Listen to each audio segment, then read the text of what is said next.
صل وسلم دائما أبدا على نبيك خير خلق كلهم.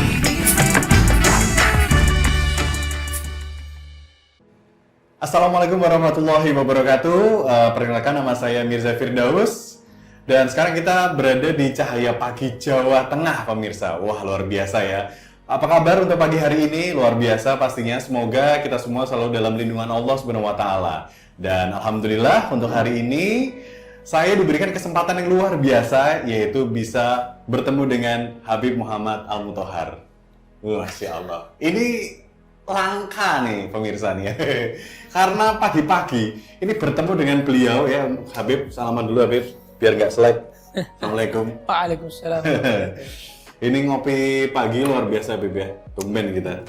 Karena pemirsa Jawa Tengah nih ya, kopi ini membuat kita lebih bersemangat. Nah, alangkah lebih baiknya lagi kalau kita semangatnya sambil belajar tentang agama Islam. Nah, langsung sama suhunya. Wes. Nah, untuk yang kali ini ya, di Cahaya Pagi, kita banyak melihat fenomena nih, Beb. Fenomena yang ada di sosial media juga, mungkin juga pernah saya juga melihat juga. Jadi, sama bapaknya ini atau manggilnya bro. Wow, atau guys. Dan juga kita lihat pernah di sosial media juga ada guru yang berani banget sama, kebalik ya, murid yang berani sama gurunya. Itu beda banget sama saat saya waktu SMA atau SMP gitu. Kalau ketemu sama guru nih kayaknya takut banget gitu loh. Sekarang berani gitu. Itu banyak banget itu. Itu kira-kira yang membuat seperti itu apa nih, Beb? Fenomena itu terjadi itu. Zamannya ya. Kita lihat lingkungan sudah membuat anak-anak sekarang ini berubah. Ya. Dan juga orang tua nggak memberikan contoh yang baik juga bisa. Jadi orang tua tidak memberikan contoh yang baik ke anak-anak. Misalnya berantem di depan anaknya bisa. Sehingga anaknya tadi itu menganggap orang tuanya adalah bukan sosok yang luar biasa. Bukan sosok yang hebat. Itu sudah kelihatan aibnya. Kadang misalnya mungkin bapaknya menceritakan aib ibunya. Ibunya mungkin kalau nggak ada bapaknya menceritakan aib bapaknya. Sehingga anaknya akhirnya menganggap orang tuanya itu biasa. Gitu. Ya. Guru juga begitu.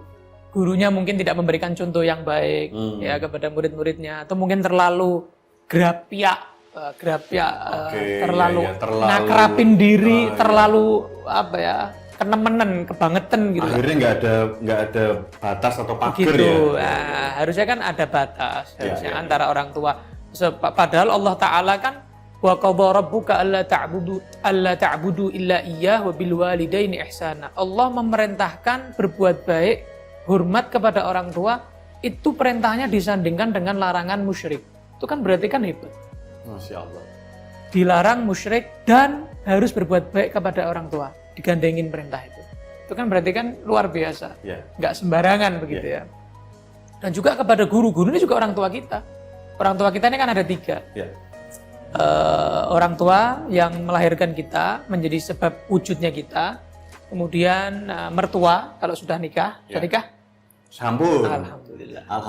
Ya, yang mudah-mudahan kita doakan yang mau nikah lagi? Lepasan yang kesana.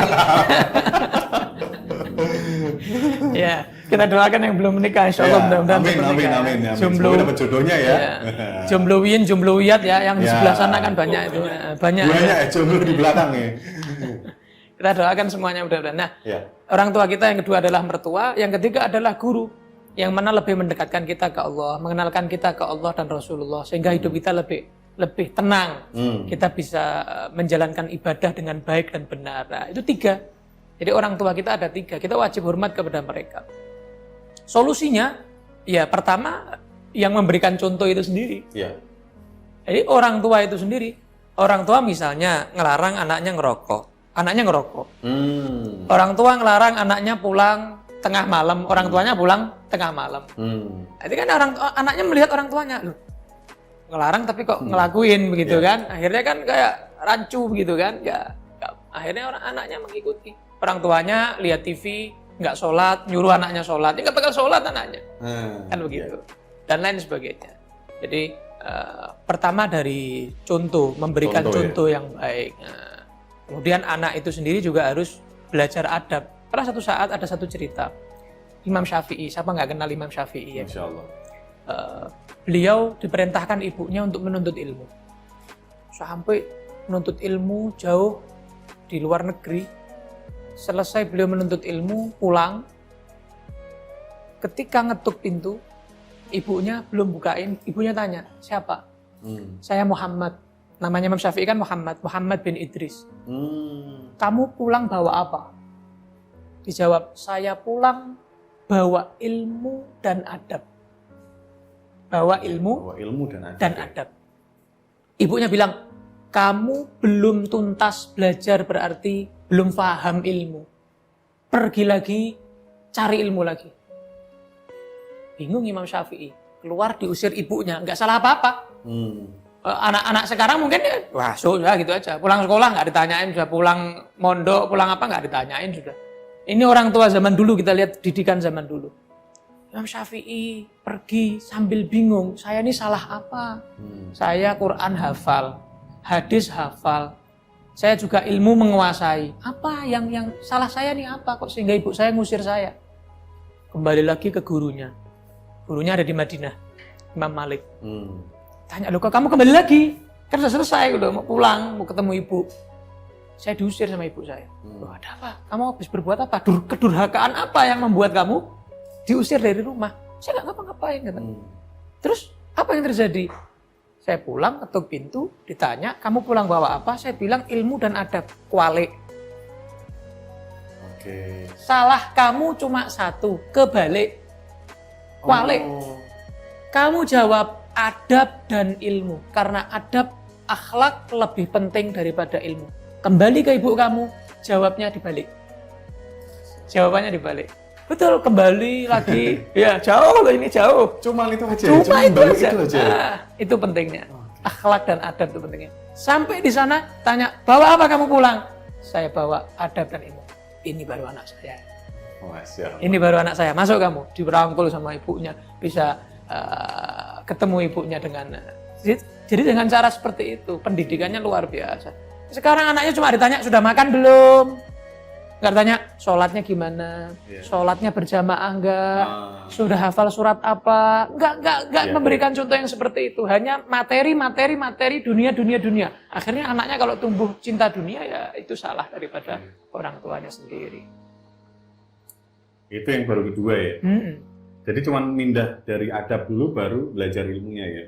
Tapi memang pada dasarnya banyak dari pendidikan dari keluarga juga yang mungkin mempertanyakan, yang ditanyakan hanya nilai sekolah gitu. Itu mempengaruhi juga. Iya, jadi akhirnya nanti anaknya dikira, oh berarti kejar nilai. Akhirnya dia mencontek. Bukan dengan hasilnya sendiri, akhirnya dia belajar mencuri. Belajar bukan dari hasilnya sendiri. Bagaimana menghalalkan biar nilainya bagus. Biar nilainya bagus. Iya, karena yang dituntut oleh orang tua hanya itu, bukan fahamnya, bukan akhlaknya, bukan ibadahnya gitu. Akhirnya seperti itu. Ya anaknya salah, cuma orang tuanya juga salah. Begitu. Nggak bisa kita satu pihak gitu, nggak bisa. Ada satu murid Imam Malik itu belajar nyantri 20 tahun. Dia bilang, saya belajar adab 18 tahun, belajar ilmu 2 tahun. 18 tahun adab. Belajar adab. Dan ini yang menarik.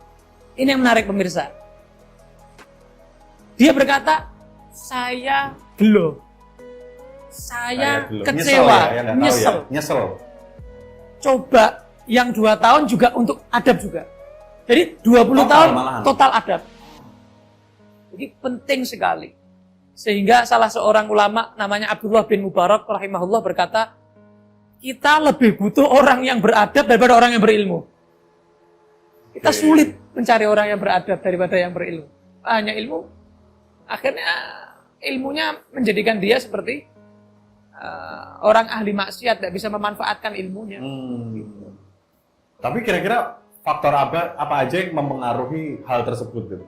ketika di dunia pendidikan atau mungkin di lingkungan kita yang akhirnya mengejar tadi ilmu dulu baru adab, bukan tadi seperti Imam Syafi'i adab dulu baru ilmu. Iya, karena mindset-nya itu harus dirubah. Mindsetnya Harus dirubah. Jadi ilmu itu bukan untuk pinter-pinteran, biar terkenal, biar punya jabatan yang tinggi, ya kan? Akhirnya dia ke duniawi, yang mana ini hanya fana sementara, ya kan? Ya. Tapi mindset-nya dirubah adalah untuk apa? Ilmu ini untuk diamalkan, untuk supaya tambah takut kepada orang takut kepada Allah, hormat kepada orang tua, hormat kepada guru, begitu. Sehingga hidupnya lebih tertata. Poinnya di sini, adab, akhlak, ya tidak bisa dipelajari dari buku, akan tetapi dari guru. Bukan buku, tapi guru. Lihat gerak-gerik guru, tutur katanya guru, perilakunya guru, kesehariannya guru, itu akan bisa kayak magnet begitu. Kayak magnet. Jadi kita akan ikut bisa melakukan seperti itu. Kayak pepatah itu loh. Guru kencing berdiri, murid kencing berlari. Kan gitu kan? Nah, kalau gurunya baik, muridnya insya Allah lebih baik. Berarti lebih ke praktek ya? Praktek terus ya? Adab akhlak itu lebih ke praktek. Makanya tadi kan saya contoh-contoh dari awal kan orang tuanya mencontohkan, gurunya mencontohkan, semuanya dari contoh dulu. Semuanya dari contoh. Nabi Muhammad itu sebelum memerintahkan, beliau yang pertama kali melakukan. Pertama kali mencontohkan. Sebelum ngajak orang lain, beliau duluan. Sebelum melarang orang lain berbuat sesuatu, beliau duluan yang paling jauh daripada perbuatan itu. Gak pernah melakukan perbuatan itu. Bukan kayak lilin. Lilin kan bisa menerangi yang lain tapi membakar dirinya sendiri. Nah, memberikan manfaat kepada yang lain, tapi dia membakar dirinya sendiri, memberikan madarat kepada dirinya sendiri. Buat apa? Kan begitu. Kalau salah satu contoh dari Rasulullah ketika mendidik anaknya seperti apa tuh? Sama. Jadi Rasulullah itu mendidik anaknya dengan contoh dulu. Jadi memberikan contoh, bukan dengan amarah, emosi, terus frontal memaksa begitu, harus begini, enggak. Itu Rasulullah. Tidak seperti itu Rasulullah SAW. Sehingga anak-anaknya dan keturunannya terdidik seperti itu. Sallallahu alaihi wasallam. Tapi kan kadang kayak perlu nggak sih kalau si anak itu dimarahin juga kadang. Misal nih, contoh adalah dalam hal bagaimana dengan yang pernah saya dengar ketika memang si anak misal nggak mau sholat terus dipukul. Nah, hadisnya ada kan? Ya, dipukul tapi bukan terus patah tulang ya, bukan terus berdarah. Ya. Enggak seperti itu ya. Enggak, itu jadi sebuah gertakan gitu ya. Memukul boleh, tapi pukulan yang ringan begitu loh. Tapi kalau bisa nggak dengan pukulan, lebih baik. Ngapain dengan pukulan? Lebih baik ada apa? Satu contoh, ada orang tua, ini contoh aja ya buat pemirsa ya, untuk diamalkan nanti, untuk dipraktekkan. Ada orang tua, perintahkan anaknya sholat jamaah di masjid. Anaknya keluar, kan nggak tahu nih, anaknya, orang tuanya di masjid A, anaknya di masjid B misal. Pulang ke rumah, ditanya anaknya, kamu tadi sholat di masjid? Iya. Imamnya siapa? Detail, bukan nilai. Ya. Baca surat apa? Biar nggak bohong. Oke. Samping kamu siapa? Jadi tekanan kiri kamu siapa? Oh, fulan dan fulan. Ayo ke rumahnya yuk. Tanya. Iya. Betul nggak dia sholat samping kamu? Itu nggak percaya dong berarti. Bukan nggak percaya, itu mendidik anaknya. Kalau anaknya misalnya, ayo, nggak bohong, maksudnya tanya. Kalau bener, ya berarti jujur anaknya, insya Allah. Tapi kalau nggak, mulai belajar bohong ya. Tapi gimana kalau tadi kan memberikan contoh dari Nabi Muhammad ke anak-anaknya. Tapi ketika Nabi Muhammad ke sahabat-sahabat, cara menghormatinya seperti apa? Sampai disebut sahabat, bukan murid. Sampai. Sampai. Itu sudah sahabat. Menunjukkan akhlaknya Nabi. Dari situ tuh udah poin itu. Iya kan? Kok nggak barungah ya sekarang ya? Bener ya, kenapa disebutnya nggak murid? Itu pemirsa mungkin juga barungah itu. Iya. Padahal kan Rasulullah adalah panutan. Iya. Guru semesta alam. Semuanya kan? Iya. Semua kan muridnya Rasulullah. Tapi beliau membahasakan bukan santriku, muridku. Tapi wahai sahabat-sahabatku. Hebat. akhlaknya Rasulullah. Lihat ya. Kata Nabi Muhammad SAW, basyiru wa la tunaffiru. Beri kabar gembira kepada mereka umat Islam. Orang-orang yang lain, semua umat manusia ini. Beri kabar gembira. Wa la tunaffiru, jangan buat mereka lari. Kadang-kadang kita membuat statement atau satu, misalnya apalah, membuat orang lain, Islam kok gini banget. Jangan, itu dilarang sama Nabi. Buat orang akhirnya berpikir negatif dengan agama Islam ini. Padahal nggak seperti itu, Nabi Muhammad nggak seperti itu, oknum. Gitu ya. Jadi jangan lihat oknumnya, lihat bagaimana Islam itu sendiri, kemurnian Islam. Yang original, jangan yang KW. Ya, yang ori. Nah, yang ori, lihat yang ori. Bagaimana Islam yang ori, betul-betul memang original itu diajarkan oleh Nabi Muhammad SAW yang masih original. Bukan kaleng-kaleng ya. Betul-betul memang original. Jadi itu yang kita ikuti. Jangan lihat oknum. Kita kalau lihat oknum semuanya. Iya, nggak selesai-selesai. Semua juga, ya.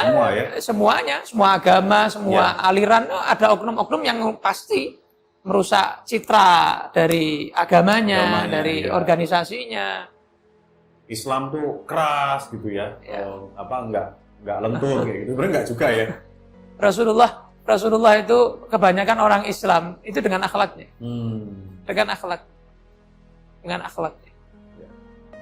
Bukan dengan dipaksa masuk Islam. Udah dengan akhlak Nabi Muhammad SAW. Duh, kenapa kok ada jihad? Nah, kenapa kok ada perang? Kenapa itu ada perang Badar, perang Uhud, ada perang ini dan itu? Itu pembelaan diri. Misalnya ente mau tusuk, iya macam silahkan, tafadhol, tusuk saya. Masa begitu? Enggak. Nah, kan bela. Kan membela kan? Ya. Nah, membela itu kan juga kadang bisa sampai apa? Bisa melawan orang itu, bisa orang itu yang ketusuk juga bisa. Kan begitu. Makanya Rasulullah kalau jihad dilarang jangan menyakiti yang perempuan, anak kecil yang lemah-lemah, tumbuhan jangan dirusak, bangunan jangan dirusak, barang orang lain jangan dirusak. Syaratnya tuh banyak. Itu nggak di share gitu loh. Cuma perang ini horor, bahasa perang, jihad. Nah, jihad juga kadang horor. Ya ada yang menghororkan gitu ya. Diiklankan kayak seakan-akan horor begitu. Enggak, itu tuh akhlak. Rumah kamu dimaling. Oh silahkan, itu ada TV, itu ada laptop, itu ada iPad, itu ada ini, ada itu. Masa begitu? Kan enggak membela diri. Ngapain kamu masuk sini? Kamu masuk tanpa izin. Kan membela diri. Usah lapor polisi, bisa minta tolong orang, kan itu. Kadang bisa mungkin ngambil pentung, ya kan, ngambil apa misalnya, kan bisa. Dan itu diperbolehkan ya? Diperbolehkan, membela diri. Membela diri ya? Membela diri. Artinya berarti keras itu bukan berarti keras ya, tapi yang penting tegas ya. Tegas itu bukan berarti galak juga ya. Oh iya, ada. Enggak galak. Ya, tegas. Lebih ke contoh. Jadi tegas itu dia berprinsip gitu ya. Prinsipnya tidak bisa digoyahkan. Jadi berprinsip halal, haram. Tidak bisa, maksudnya tidak bisa yang halal diharamkan, yang haram dihalalkan. Nah, jadi itu orang yang tegas seperti itu. Ada orang yang lembek, nggak tegas. Lembek tuh haram, misalnya istrinya berbuat sesuatu yang haram, dia nggak cemburu. Misalnya, na'udzubillah min dzalik, terjadi sesuatu, terus dia biasa aja, biarin aja, nggak apa-apa. Biasa, zaman sekarang, misalnya seperti itu kan berarti kan nggak tegas, gitu kan? Ya, karena biarin gitu aja, nggak tegas. Itu namanya lembek, gitu ya, nggak tegas. Jadi paham ya maksudnya? Ya, seperti tegas nggak ada prinsip. Nah, gitu dia ya. Berprinsip itu. Ya. Itu tegas itu orang yang berprinsip, gitu ya. Halal, haram. Tapi dengan cara yang baik. Fir'aun tau Fir'aun kan? Ya. Fir'aun, siapa nggak kenal Fir'aun? Kenal kan? Kenal banget. Kenal banget. Fir'aun. Serem banget ya di zaman dulu. Fir'aun. Nggak kenal lah. Itu Fir'aun itu yang seperti itu sudah tingkatan mengaku Tuhan. Itu Nabi Musa dan Nabi Harun diperintahkan Allah, faqula lahu qawlan layyina la'allahu yadhakkaru aw yakhsha. Nasihati dia dengan cara yang lembut. Fir'aun. Orang sekarang Fir'aunnya seperti apa gitu ya? Enggak Fir'aun banget kan begitu orang sekarang kan. Masih Fir'aunan itu kan begitu ya, daripada orang sekarang kan begitu. Walaupun ada orang-orang yang bersifat Fir'aun ada. Cuman lihat Nabi Musa, Nabi Harun itu Allah pasti bilang layyina, cara yang lembut, cara yang baik. Tetap sekelas Fir'aun, sebengis Fir'aun masih seperti itu. Nah, ini hebat. Jadi ini harus kita aplikasikan sehingga orang-orang tahu bahwa akhlak itu yang terpenting. Kata Nabi, seorang mendapatkan derajat yang tinggi dengan akhlaknya yang tidak didapatkan orang ahli puasa, ahli tahajud. Misal ada orang ahli puasa, ahli tahajud, tiap hari puasa, tiap hari tahajud. Yang satu nggak pernah puasa sunnah, nggak pernah tahajud, tapi akhlaknya baik. Kata Nabi, orang ini derajatnya di sisi Allah lebih dekat. Padahal dia bukan ahli puasa sunnah, bukan ahli sholat malam. Itu Nabi Muhammad yang bilang. Tapi dengan kondisi yang sekarang tuh kayak modernisasi di internet lah. Sekarang tuh internet udah kayak nafas. Iya gak sih? Kita butuh kuota kayak makanan gitu ya. Kuota itu kayak nasi ya. Sekarang ya kuota. Makanan pokok gitu ya. Ya kan dulu kan zaman sebelum ada internet itu sandang, pangan, papan. Sekarang kuota. Sandang, pangan, papan, kuota. Betul? Betul. Nah, itu di dunia modern sekarang ya banyak hal yang kita lihat, hal-hal yang contoh-contoh sebagai seorang muslim gitu loh. Ya memang menanggapi hal tersebut gitu ya. Iya. Inilah tantangan untuk orang tua di zaman sekarang. Ya, zaman dulu juga ada tantangannya. Tiap zaman pasti ada tantangan yang berbeda-beda yang tidak dirasakan oleh orang tua yang dulu atau orang tua yang sekarang gitu ya. Nah, tantangan orang tua sekarang itu bagaimana anak ini tidak kecanduan gadget. Tidak kecanduan daripada internet. Iya. Tapi kan zaman sekarang nih kayak anak kecil tuh dikasih habis sendiri. Khusus. Nggak nangis gitu. Kalau tabletnya diambil nangis. Setan gepeng. Gepeng. Iya. Itu. Iya. Makanya pengaruhnya kok ke anak kecil. Orang tua kasih HP diem. Diem. Khusyuk ya. Khusyuk ya. Sholatnya kalah ya. Zikirnya kalah. Pegang HP khusyuk gitu ya. Menghayati banget isinya begitu ya. Bisa berjam-jam duduk udah capek. Sholat 5 menit kayak lama. Dan yang merusak moral anak kebanyakan sekarang ini banyak rusak moralnya juga gara-gara HP. Sekarang apa? Game di HP, berita di HP, adu domba di HP, fitnah di HP, kebohongan di HP, hoax di HP, film di HP, semuanya, isi TV di HP, nonton apapun di HP semua bisa. Setan, gepeng.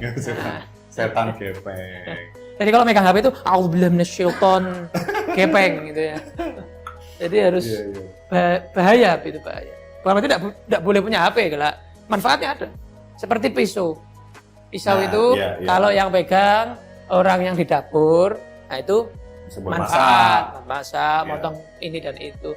Tapi kalau yang pegang maling, tukang begal, ya bisa membunuh orang lain. Jadi ibaratnya kayak pisau ini, HP itu. Nah, berarti kan ada dua sisi nih menggunakan handphone, internet untuk yang baik dan buruk. Tapi untuk anak gimana dong? Berarti kan si anak sendiri butuh nih untuk menggunakan handphone tersebut. Bagaimana anak itu tidak sampai kebablasan di luar koridor syariat. Nah, itu bagaimana orang tua, pinter-pinternya orang tua. Begitu ya. Itu memang tantangan untuk dia. Pinter-pinternya orang tua, kalau anak tidak boleh HP sama sekali, tidak mungkin. Melarikan diri. Kan begitu kan? Nah, tapi juga nanti. Kupar juga mungkin bisa jadi. Nah, bagaimana orang tua itu pinter-pinternya orang tua, anak ini nggak merasa terkekang, akan tetapi juga tidak terlalu kebablasan, terlalu melewati batas sehingga dia maksiat dari HP. Ini maksiat sekarang itu di dalam kamar sudah bisa.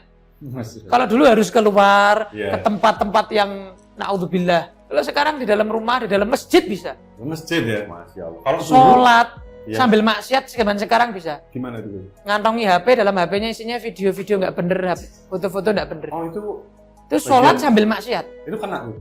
Itu dosa itu. Sholatnya gimana itu? Sholatnya nggak diterima sama Allah. Astagfirullahaladzim. Wah, ini di-delete pemirsa. Jangan lupa ya. Di-delete dulu. Jadi orang tua betul-betul harus ekstra pengawasannya Ya. tanpa mengekang. Ya. Karena anak kalau dikekang pasti nggak bisa. Malah semakin Iya, penasaran semakin Masih menjadi-jadi. Menjadi-jadi, tahu Ya. Pembicaraan kita di pagi hari ini, di Cahaya Pagi ini apa nih? Antara tadi Kesimpulannya, satu makalah yang luar biasa yang bisa jadi quotes untuk para pemirsa buat status, story, silahkan ya, tafadholu, silahkan. Bahwa Imam Syafi'i diberikan pesan, tips oleh gurunya bahwa ija'al adabaka ilmaka milhan wa adabaka daqiqan. Jadikan ilmu kamu bagaikan garam. Akhlak kamu, adab kamu, sopan santun kamu bagaikan tepung. Banyak mana? Tepung. Banyak tepung. Berarti akhlak lebih dominan. Akhlaknya lebih dikedepankan daripada garam. Garam kalau terlalu banyak nggak pas sama tepungnya jadi asin. Akhirnya nggak enak. Ilmunya banyak tapi nggak ada adabnya. Asin makan garam akhirnya. Orang-orang dengar ilmu dari dia tuh kayak makan garam, asin, nggak enak. Jadi pas, harus komposisinya pas. Dan itu caranya adab akhlak lebih diperbanyak daripada ilmunya. Bukan berarti ilmu nggak penting, ilmu penting. Tapi adab lebih penting. Dan Nabi Muhammad diutus untuk menyempurnakan akhlak. Nabi Muhammad diutus untuk menyempurnakan Akhlak. Ya, menyempurnakan akhlak. Itu tujuan Nabi Muhammad diutus. Menyempurnakan ilmu ya. Menyempurnakan akhlak. Walaupun beliau juga mu'allim. Ya. Innama bu'ithu Ya. mu'allima. Tapi di dalam Al-Quran yang Allah puji adalah Nabi Muhammad wa innaka la'ala khuluqin azim. Akhlak di atas akhlak yang baik. Ya. Di atasnya. Sallallahu alaihi wasallam. Saya kira kesimpulannya itu insya Allah mudah-mudahan bisa bermanfaat untuk pemirsa semuanya. Barakallahu fikum. Mudah-mudahan yang kita obrolkan ini bermanfaat. Kita bertemu lagi insya Allah di episode-episode yang selanjutnya. Wallahu a'lam bishawab. Ya, itu tadi pemirsa Cahaya Pagi Jawa Tengah, obrolan pagi hari ini ya, ngopi bareng sama Abu Muhammad tadi tentang adab dan akhlak. Dan tadi beliau menyampaikan bahwa yang penting adalah kita adabnya dulu nih, baru ilmunya. Gitu. Jadi bukan berarti jadi nggak apa-apa lah, mendingan bodoh lah, tapi sopan ya nggak juga. Tapi ya sopan, tapi juga pinter, nah gitu. Jadi kita memperbaiki diri setiap hari. Jangan lupa saksikan terus Cahaya Pagi Jawa Tengah bersama saya Mirza Firdaus di Trans 7 Jawa Tengah. Ya, saya pamit undur diri dulu. Wassalamualaikum warahmatullahi wabarakatuh. مولاي صل وسلم دائما